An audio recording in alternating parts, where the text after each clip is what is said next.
You just finished a grueling 12-hour night shift. Your back's screaming, your hands are bleeding from climbing a roof at 4 a.m. during a storm to patch a leak. You get home so exhausted you can barely stand.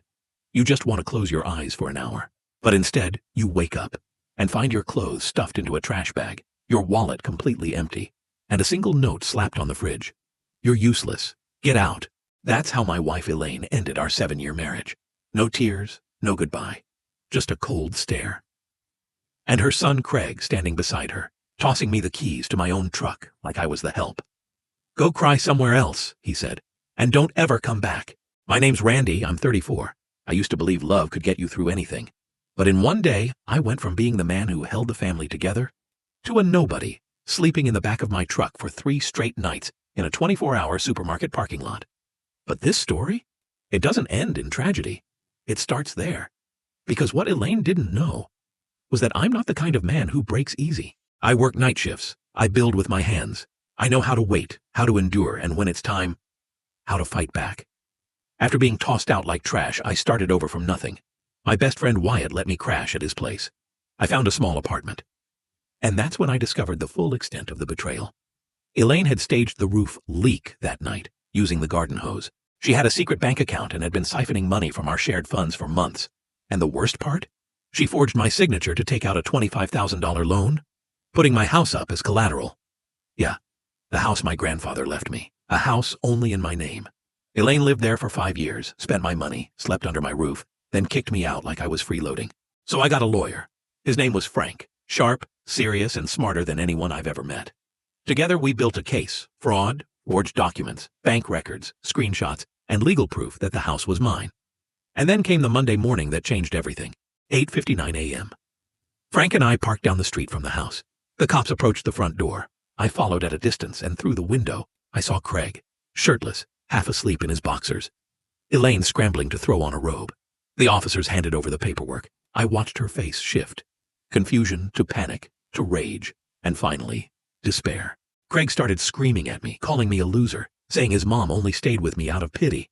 I looked him dead in the eye and said, "You've got 48 hours to get out of my house, or I'm tossing your precious gaming setup, the one I paid for, straight into the dumpster." Before we left, the officers made it clear. No damage. No moving anything that wasn't theirs. The new TV? Mine. The kitchen appliances? Mine. All of it. We got in the car and drove off, leaving them standing there, wrecked by the collapse of their fake little world. 2 days later, right on schedule, I came back with the police. Craig was gone. Elaine stood there on the porch, eyes swollen, trying to beg. But I was done. Her fantasy of control had crumbled. The house? Wrecked. Walls stained, floors scratched, kitchen sink cracked. But I didn't care, because I'd taken back what was mine. I sat down on the bare floor and called Wyatt. He showed up with pizza and beer. We ate on the floor, laughing between bites, making plans to rebuild the house and rebuild my life. The place was still a mess. My bank account wasn't full again. The lawsuit was far from over. But I was free, stronger than I had ever been. A few days later, there was an unexpected knock at the door. It was Alexandra, Elaine's sister, eyes red, tears streaming down her face, asking for help. She told me Elaine and Craig were now being mistreated by her own husband, Stetson. They'd been thrown out, belittled, controlled. Elaine, who once treated me like garbage, was now being treated like garbage. I didn't say, "I told you so." Instead, I helped Alexandra get out. I called the right people, helped her store her things, got her to a safe place. The next morning, I got one last message from Elaine. "Randy, we have nothing left. Please, talk to me." I replied with just one line. "All contact goes through my attorney. Address is in the paperwork." 3 days after Alexandra moved out, I got a call from an unknown number. I hesitated, but something told me to pick up. "Randy?" The voice was low, gravelly. "Who is this?" I asked. "This is Craig's father, Elaine's ex-husband." I froze, standing in my kitchen gripping the phone.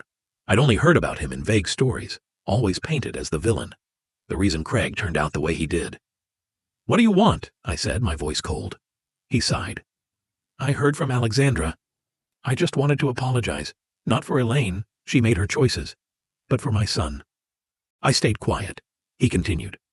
"He's holed up in some cheap motel on the edge of town. Elaine lost her wallet, the car got towed, and all their so-called friends disappeared. Look, I know he's been a disrespectful little punk, but he's still my kid." Still, I said nothing, because the anger I once carried was long gone. All that remained was quiet, clarity, exhaustion. Thanks for calling, I said calmly, but they're not my responsibility anymore. You should be talking to your son, not me. And I hung up. No rage, no satisfaction, just peace. The next day, Wyatt showed up with a bucket of paint, 2 brushes, and that same easy grin of his. Time to kill that god-awful purple, he said. We repainted the front door in silence. A deep shade of blue, strong, steady, exactly how I was starting to feel for the first time in years. As we wiped the streaks of paint off our hands, Wyatt chuckled. Looks like a real house now.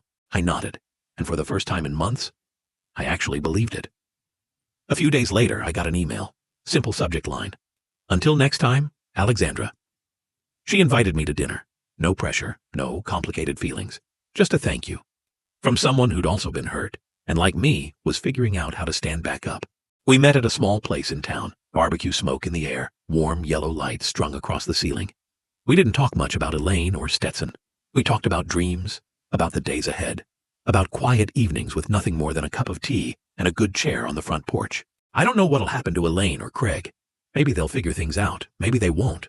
But that's no longer my story. As for me, I'm living again.